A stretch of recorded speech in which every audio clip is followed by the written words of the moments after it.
Ha llegado el momento de escuchar la palabra de Dios. Un potente mensaje extraído de las Sagradas Escrituras. En la voz del pastor Carlos Hoyos. En el programa pasado estuvimos hablando de una doctrina que es muy importante, que es la doctrina de la resurrección. Y déjeme como reconstruir un poco, pastor. Amén. Estuvimos hablando acerca de los testimonios que da la Escritura de la resurrección. Primera de Corintios 15. Luego el testimonio que dan los creyentes. Y por último el testimonio que da Pablo. Dice, por último me apareció a mí. Dice que como a un abortivo. Exactamente. Y explica que aunque él no era digno por cuanto había perseguido a la iglesia del Señor, sustentando con esos diferentes testimonios la veracidad de la resurrección de Jesucristo, puesto que en Corinto habían por lo menos 3 corrientes muy interesantes. La primera, que la resurrección ya se efectuó. La segunda, que no hay resurrección. La tercera, que hay reencarnación. Y la cuarta, que sin duda alguna estaba también allí batallando contra las otras 3, la realidad de la resurrección. Y eso es lo que motiva a Pablo a hacer esa férrea defensa acerca de la resurrección de Jesús. Viendo entonces que escrituralmente y testimonialmente la resurrección de Jesús es una realidad, quiero invitarles a leer el libro de Daniel, donde habla de las resurrecciones. Cuando hablo de las, me refiero a las 2 resurrecciones, ¿sí? Aunque algunos en su pensamiento teológico, como por ejemplo el doctor Scofield, hace alusión a que una es la resurrección de los cristianos, otra la resurrección de los judíos y otra la resurrección universal. Pero esos ya son manejos que digo yo conceptuales, porque lo que sí es claro es que hay 2 resurrecciones. Y por eso aquí hay una muy importante alusión a las resurrecciones. Verso 2 del capítulo 12. Y muchos de los que duermen en el polvo de la tierra serán despertados, unos para vida eterna y otros para vergüenza y confusión perpetua. Algunos expertos en el estudio bíblico creen que estos muchos están relacionados con lo que es el pueblo judío que ha de resucitar terminada la semana 70 de Daniel, y lo ubican como una tercera resurrección. Pero cuando uno mira una de las enseñanzas que Dios da a una de las iglesias a través de su ángel, en el libro de Apocalipsis, leemos, bienaventurado el que tiene parte en la primera resurrección, porque la segunda muerte no tendrá potestad sobre él.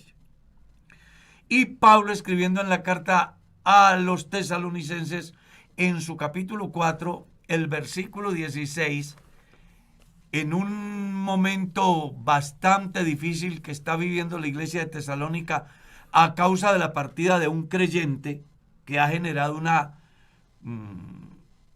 una tristeza muy grande en la congregación, Pablo les escribe la carta diciéndoles que no se entristezcan como los otros que no tienen esperanza, versículo 13. Y luego les dice, porque si creemos que Cristo murió y resucitó, así también traerá Dios con Jesús a todos los que durmieron en él. Y les dice que se consuelen con estas palabras. Luego les dice cómo será el evento. El Señor mismo, con voz de mando, con voz de arcángel, con trompeta de Dios, descenderá del cielo y los muertos en Cristo resucitarán primero. Si habla de los muertos en Cristo que resucitan primero, es porque hay otros que resucitan sin Cristo. Sin Cristo y después. Porque si hay unos primeros es porque hay unos segundos. Si no hubiera sino una, entonces sería la única. Sí, no establecería esa diferencia. numeración ordinal. Exactamente. Y cuando entramos a ese campo de la primera resurrección, entonces tenemos que ir a lo que Pablo escribe en la carta a los Corintios, en su capítulo 15, cuando habla acerca del orden de la resurrección. ¿Lo recuerdan? Sí, señor. ¿Cómo es que dice? Cristo el primero, Ujú. luego los que son de Cristo en su venida. Tanto la resurrección de Cristo como la resurrección de los cristianos está incluida en la primera resurrección. Y luego dice, luego el fin, hablando acerca de la consumación final de lo que será el funcionar del ser humano en la tierra y de los muertos que han de resucitar desde Caín hasta el último pecador para pues enfrentar lo que todos conocemos, el juicio final. Decirle a los oyentes que eso es 1 Corintios 15, 23, pero cada uno en su debido orden. Cristo las primicias, luego los que son de Cristo en su venida, luego el fin, cuando entregue el reino al Dios y Padre, cuando haya suprimido todo dominio, toda autoridad y potencia. Interesantísimo, ¿no? ¿Cómo lo plantea? Verso 23, 15, 23. Y luego en el versículo 29 de la misma carta y del mismo capítulo, me refiero a la primera carta a los Corintios, entonces, habla del valor de lo que representa en el campo moral la resurrección. Dice, de otro modo, ¿qué harán los que se bautizan por los muertos si en ninguna manera los muertos resucitan? ¿Por qué pues se bautizan por los muertos? ¿Y por qué nosotros peligramos a toda hora? Aquí yo quiero hacer como un paréntesis para tratar de ilustrar a las personas que se encuentran con este texto y que pues de alguna manera buscan dar un sentido diferente al texto. Porque aquí habla Pablo que la resurrección es muy importante a tal estado que había gente dentro de la comunidad que hasta se bautizaban por los muertos.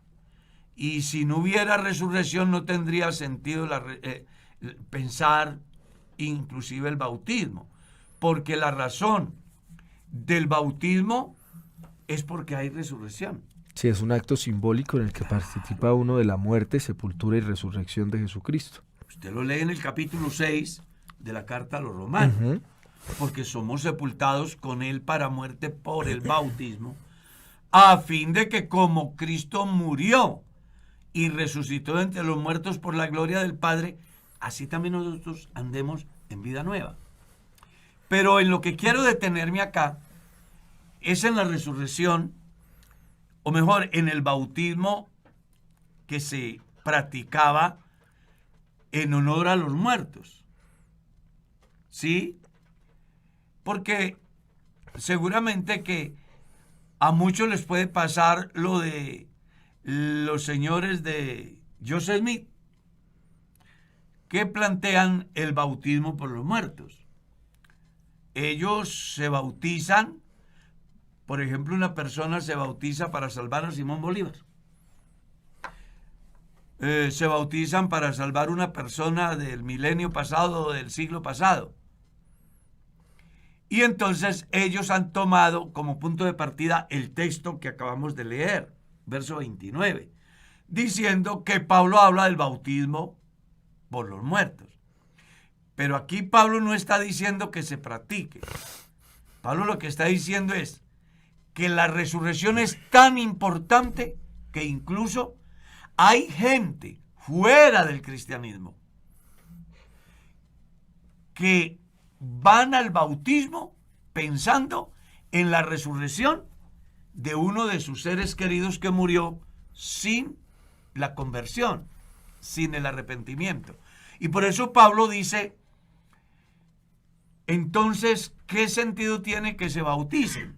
No dice que nos bauticemos, porque aquí hay que establecer la diferencia. Pablo plantea la resurrección como una doctrina fundamental y en su argumentación resalta el valor de la resurrección a tal nivel que gente que no es cristiana se bautizan por los muertos pensando en la resurrección.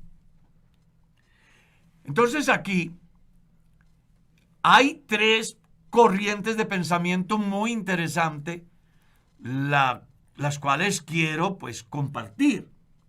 Lo hago en razón a la investigación que he hecho a lo largo de mi vida ministerial.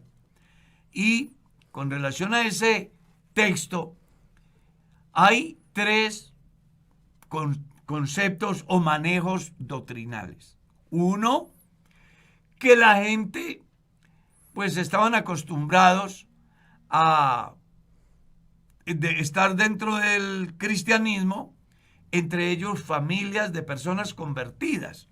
Entonces, por ejemplo, mi papá asistía a la iglesia, yo nunca quise creer, pero un día mi papá murió y entonces yo me bautizo para reemplazar a mi papá en la iglesia. Este puesto era donde se sentaba mi papá. Yo me voy a bautizar y voy a ocupar ese sitio. Es una corriente de pensamiento. La otra, que es la de el mormonismo, yo me bautizo para que el difunto que murió hace un siglo, o el año pasado, o hace 1000 años, se pueda salvar. ¿Sí? Y la corriente que es más apropiada y que está relacionada directamente con la literatura, plantea que la razón del cristianismo es la resurrección.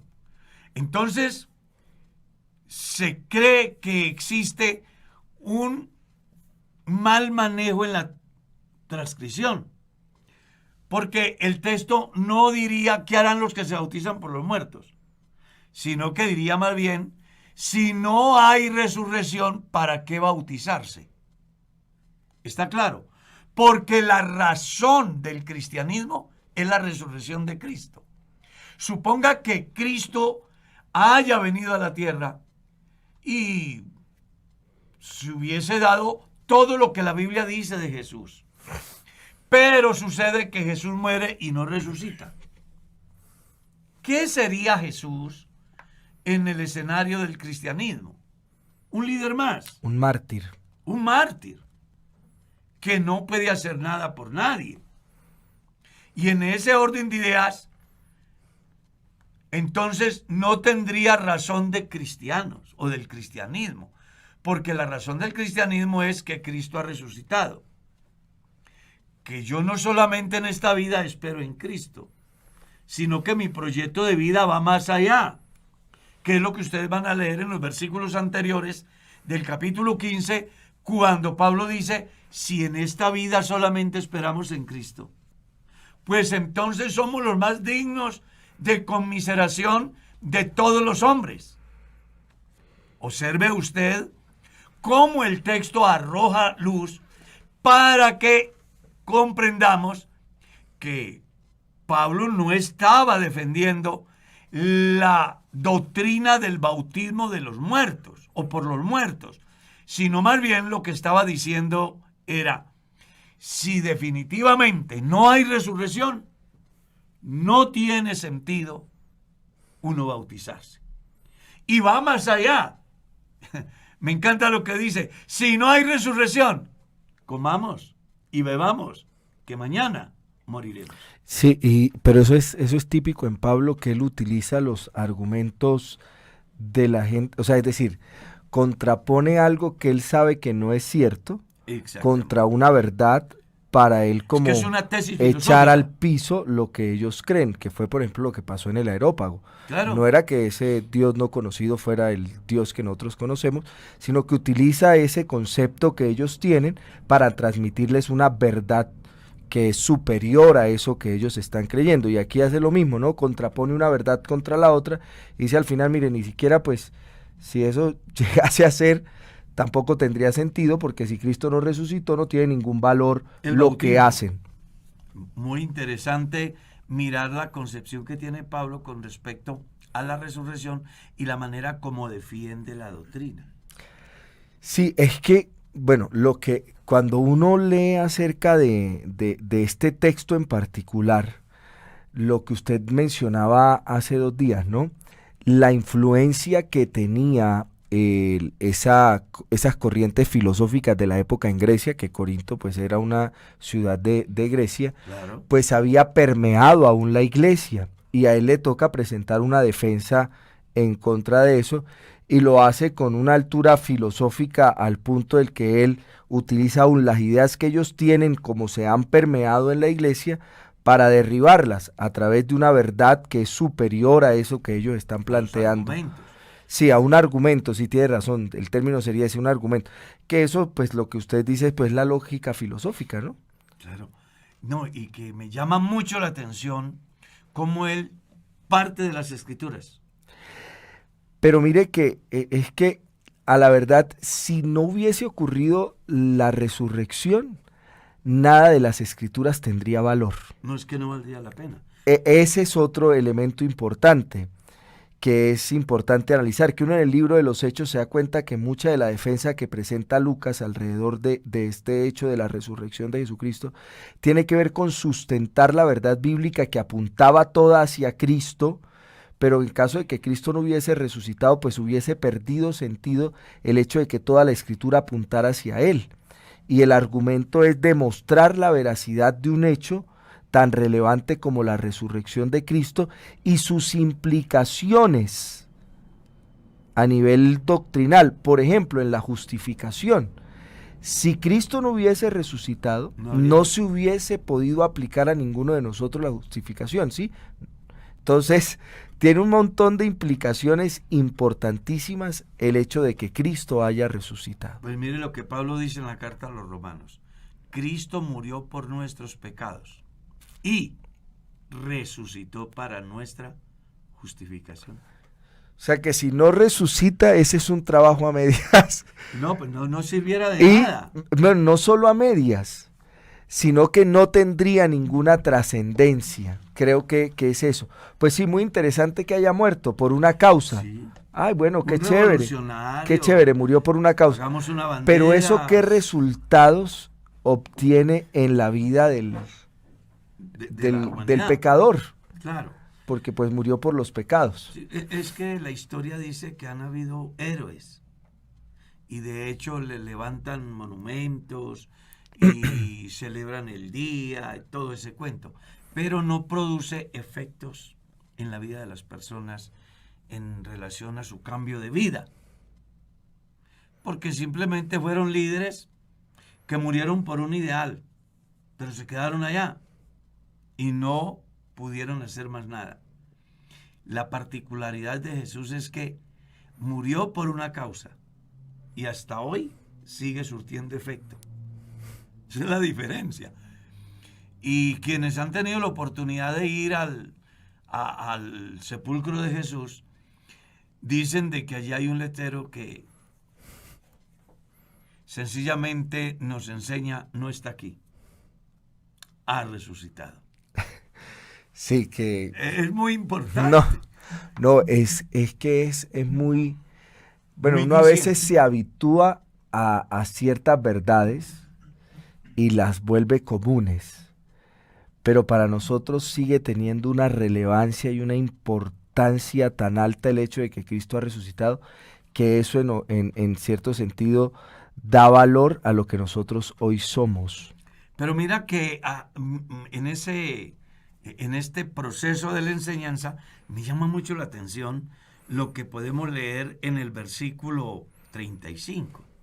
Mire lo que dice. Pero dirá alguno, ¿cómo resucitarán los muertos? ¿Con qué cuerpo vendrán? Y él comienza a dar una explicación. Necio, lo que tú siembras no se vivifica si no muere antes. Y sigue diciendo, y lo que siembra no es el cuerpo que ha de salir, sino el grano desnudo, ya sea de trigo o de otro grano. Pero Dios le da el cuerpo como Él quiso.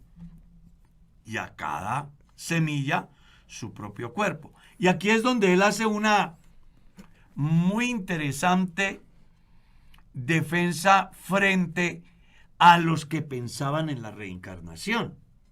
Porque observe lo que Él comienza a decir. Lo que siembra no es el cuerpo que ha de salir, sino el grano desnudo, ya sea de trigo o de otro grano. Pero Dios le da el cuerpo como Él quiso, a cada semilla su propio cuerpo. Y comienza a enseñar. No toda carne es la misma carne. Está dando una muy importante enseñanza. Sigamos leyendo. Sino que una carne es la de los hombres, otra carne la de las bestias, otra la de los peces y otra la de las aves. Y en razón a que él plantea esta tesis. Bueno, es que había en ellos, porque hay dos escuelas muy interesantes que plantean la reencarnación, que es la escuela oriental y que es la escuela occidental. En la escuela occidental, pues uno encuentra a uno de los más grandes exponentes como es Samuel Medina, ¿no?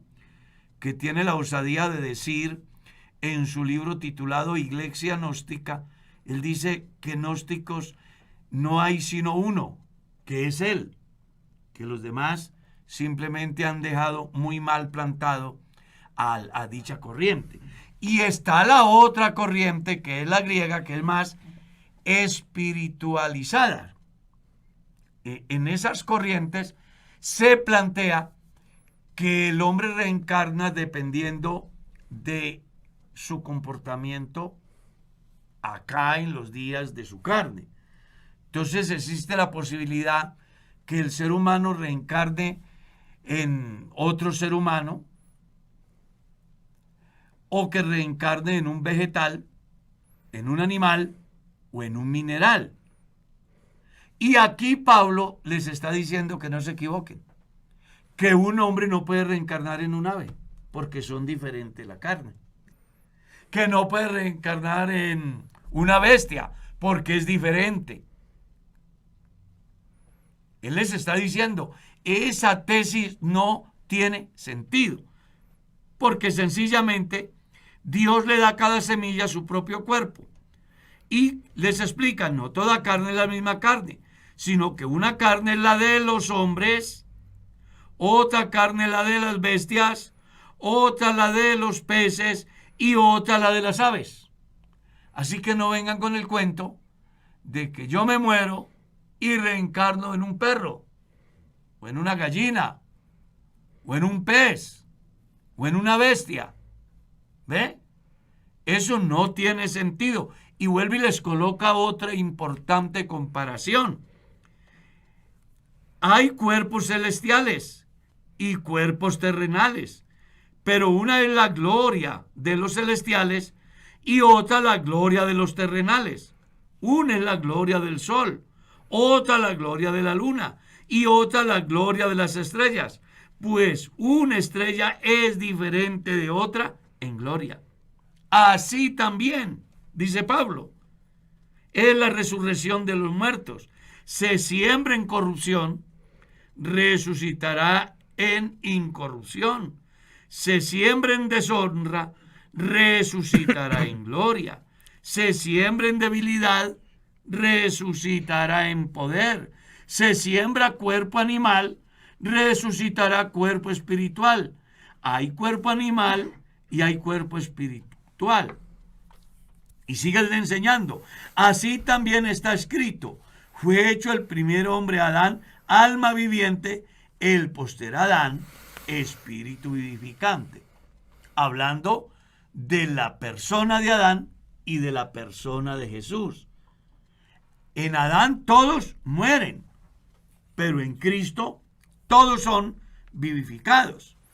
Y por eso en el verso 44 leemos, mas lo espiritual no es lo primero, sino lo animal, luego lo espiritual, haciendo alusión al proceso de la creación, donde Dios primero hace lo material y luego coloca lo espiritual el hálito de vida en el hombre. Y dice, ¿cuál el terrenal? Tales también los terrenales. ¿Y cuál el celestial? Tal también los celestiales.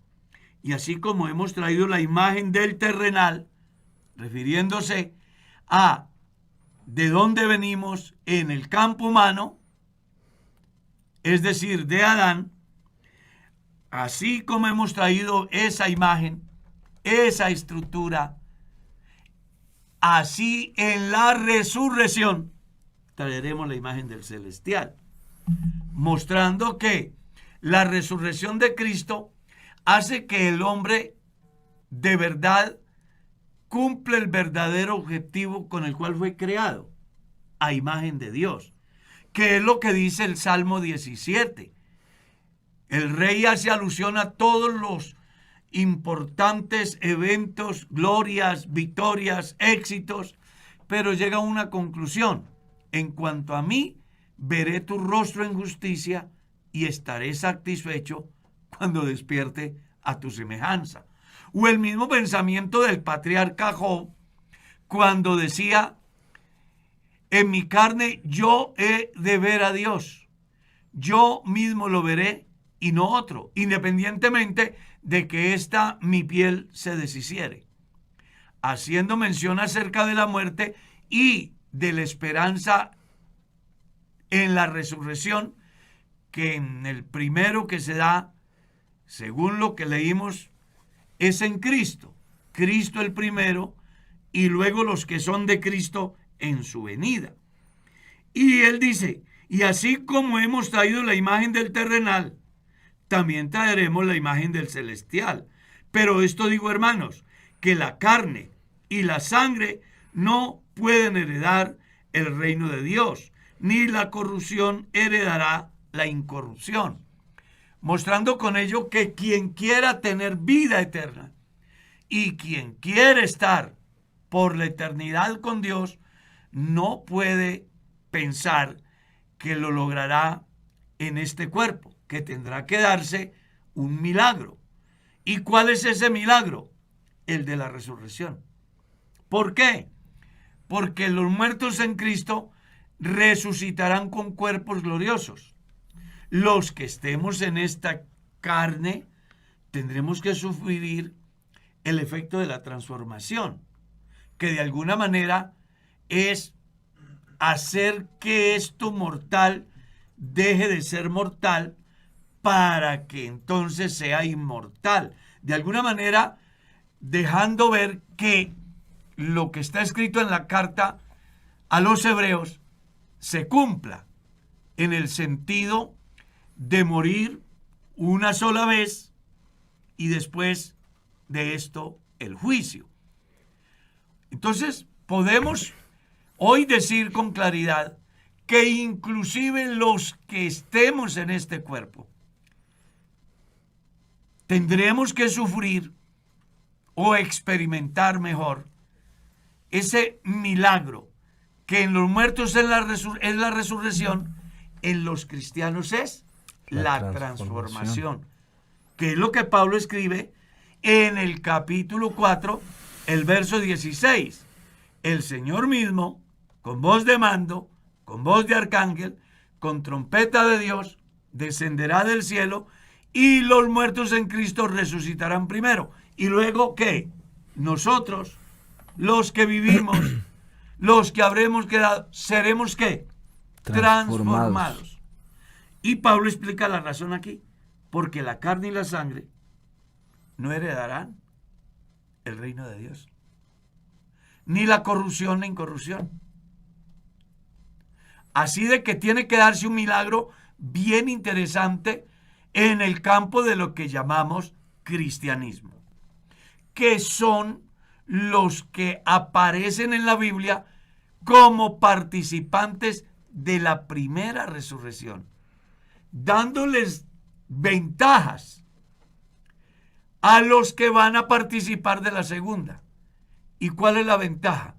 Que los que tengamos el privilegio de participar de la primera resurrección y la transformación de nuestro cuerpo, no tendremos el problema que van a sufrir o van a tener los que participan de la segunda resurrección. ¿Por qué? Porque los que van a participar de la segunda resurrección, ellos sí van a enfrentar un proceso bastante serio. Ustedes leen en el libro de Apocalipsis, cuando se hace el juicio ante el trono blanco, dice que aparecieron todos los muertos de toda la historia y los muertos fueron juzgados según sus hechos, y dice la Escritura que un libro fue abierto y otros libros fueron abiertos, y el que no se halló inscrito en el libro de la vida fue lanzado al lago de fuego. Si usted mira la Escritura, ahí van a comparecer muertos grandes y pequeños. Resucitarán, pero con una desventaja enorme. ¿Y en qué radica esa desventaja? Que no van a poder participar de las bendiciones, del privilegio, de la inmortalidad, de las recompensas, del galardón que va a participar los cristianos que obedecieron al Evangelio. Por eso es que en la Escritura leemos: bienaventurado el que tiene parte en la primera resurrección, porque la segunda muerte no tendrá potestad sobre ellos.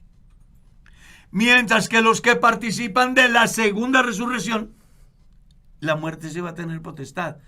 Y esa muerte no se refiere a que ellos resuciten humanamente y vuelvan a morir humanamente.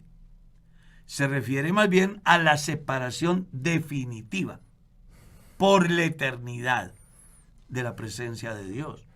Mientras que los que participemos de la primera resurrección, pues entonces no tendremos esa dificultad, porque seremos inmunes al pecado. Y la mejor obra justificadora fue el haber reconocido la muerte y la resurrección de Jesús como único mecanismo de justificación, para así obtener el perdón de pecados por su gracia y ser participantes de lo que es la vida eterna en Cristo Jesús, Señor nuestro. Entonces, cuando uno mira lo que es la resurrección, tiene que llegar a una muy interesante conclusión, y es que sin resurrección no vale la pena ser cristiano. Sin resurrección, comamos y bebamos, que mañana moriremos.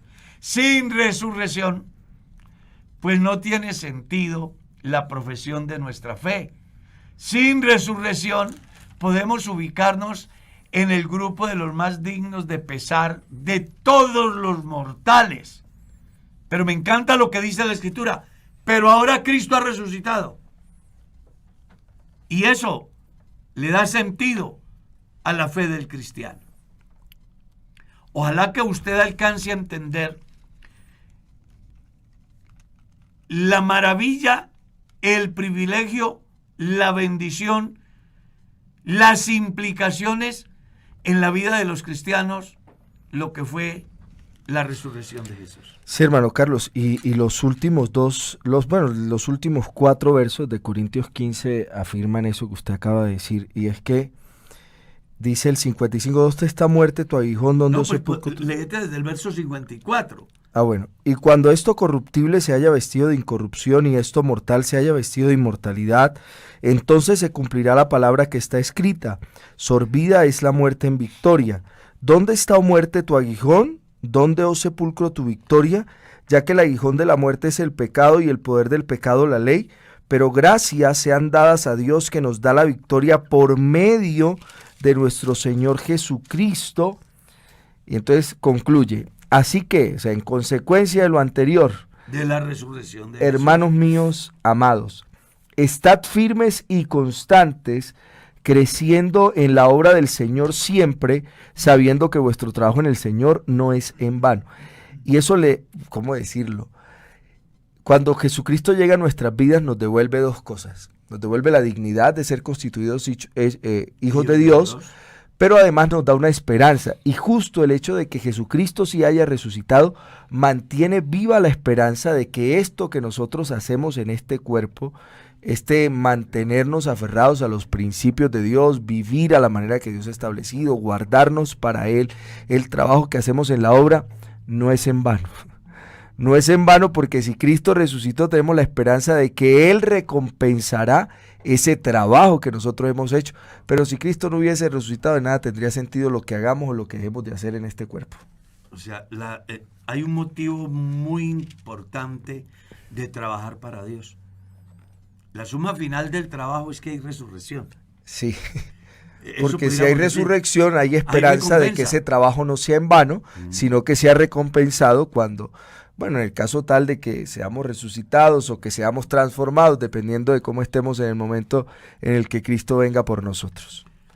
Así que hoy, para cualquier cristiano, su trabajo en el Señor tiene sentido por la resurrección de Jesús.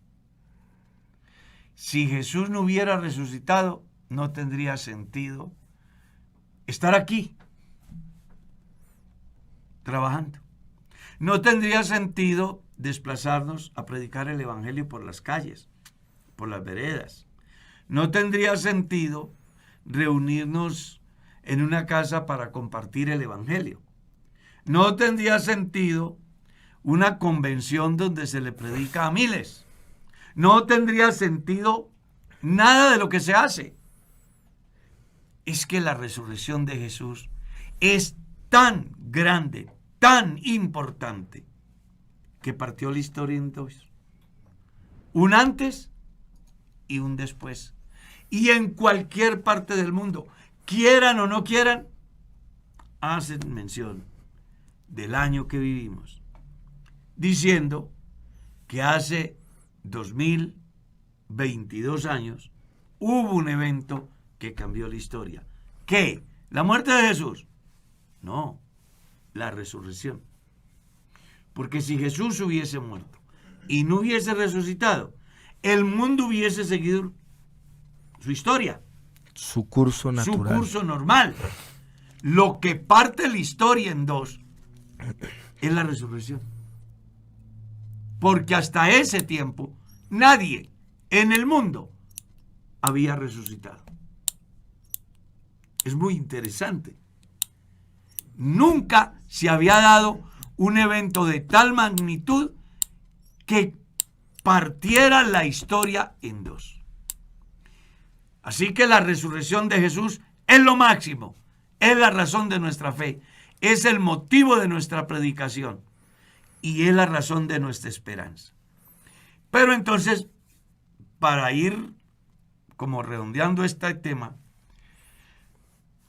surge la pregunta, entonces, ¿cómo se cuentan las diferentes resurrecciones? Porque no olvide que al principio hablamos de las resurrecciones, refiriéndonos a Daniel capítulo 12, el verso 2.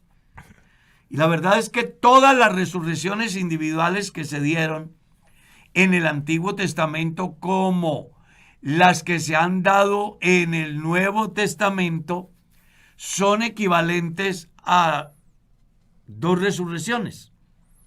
¿Cuáles? La resurrección de los justos, que se dan por lo menos 1007 años antes de la segunda resurrección. Porque la resurrección de los cristianos, de la cual Pablo habla, que será primero, pues se da antes de que comience la semana 70 de Daniel, y la segunda resurrección se dará cuando termine el reino, o sea, el periodo milenial, donde Satanás va a ser suelto según Apocalipsis 20, y saldrá a engañar a las naciones. ¿A cuáles?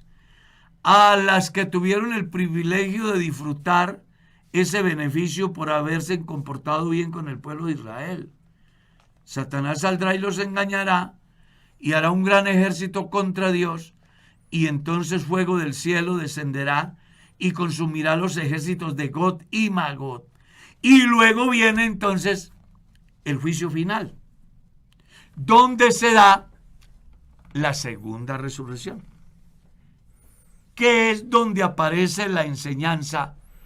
Vi un libro y también vi otros libros, y los muertos fueron juzgados según las cosas que estaban escritas. Y el que no se halló inscrito en el libro de la vida fue lanzado al lago de fuego. Entonces, establezcamos la diferencia. Por eso yo no comparto la tesis de los que predican que el mundo se va a acabar ya. No, se va a acabar la era del cristianismo. Pero el mundo seguirá su curso como mínimo 1007 años, bajo unas condiciones diferentes a las que se viven hoy. Hoy vivimos bajo el proyecto de Dios que se llama gracia, donde cualquiera en cualquier lugar puede ser salvo y hacerse partícipe de la primera resurrección. Pero después de que la iglesia se vaya, se da la gran tribulación, viene el juicio de las naciones vivientes según San Mateo 25, 31 en lo adelante, y entonces se da inicio al reino, que equivale a 1000 años donde quienes podrán disfrutar de él en lo humano van a encontrar la paz total y permanente por 1000 años. ¿Ya? Donde el Señor Jesús va a ser el rey que siempre ha sido, pero que ahora la gente no se le somete. En el periodo milenial sí se le someterán, porque Él es el Rey de Reyes y Señor de Señores, y sus agentes de orden será la iglesia. Por eso es que Apocalipsis 1 dice, al que nos amó y nos lavó de nuestros pecados y nos ha hecho para nuestro Dios reyes y sacerdotes, y reinaremos sobre la tierra. ¿Ya? Qué interesante. Y reinaremos. Y se cumplirá la profecía aquella que dice que desde el oriente hasta el occidente conocerán el nombre de Jehová. Y nadie dirá, ven, enséñame a conocer a Dios. Porque así como las aguas cubren el mar, así la tierra será llena del conocimiento de Dios. ¿Y cómo lo van a ver? En la persona de Jesús. Ya no van a estar diciendo que son 2, o que son 3, o que es una familia. No. Tendrán que reconocer que el que está ahí en el trono es nada menos que el único y verdadero Dios gobernando en el periodo milenial y mostrándoles las bondades de haber participado en el buen trato a su pueblo, pero que, como ya hemos dicho, al final pues se va a dar una nueva rebelión de Satanás contra las naciones y se prepararán para hacerle guerra a Dios. Dios los destruirá y viene el juicio final. Por eso estamos diciendo de que la iglesia se va y hasta el juicio final hay por lo menos 1007 años. Así que no espere que el mundo se va a acabar ya. Se acaba la oportunidad de ser salvo hoy. Porque si hoy viene el Señor, hoy se acaba la posibilidad de salvación. Pero el mundo seguirá para que se cumpla el resto de la profecía estipulada en la Biblia, que sin duda alguna la iglesia será parte activa, pero en la administración. ¿Sí sabía eso? En la administración, porque vamos a estar gobernando para que se cumpla lo que Jesús le dijo a los discípulos en la parábola de las 10 minas, ¿no? Si ganaste 5, te voy a dar poder sobre 5 ciudades para que las gobiernes. Ahorita el cristianismo no tiene sentido en la tierra, pero allá la gente tendrá que reconocer por lo menos 2 cosas. Una, que hay un rey que se llama Jesús. Y 2, que hay un ejército que se llama la iglesia. Para que se cumpla lo dicho de Apocalipsis, ¿no? Los reinos de este mundo han venido a ser de nuestro Señor y de su Cristo. ¿Quién es nuestro Señor? El Cristo. ¿Y quién es el Cristo del Señor? La iglesia. El tiempo se nos fue.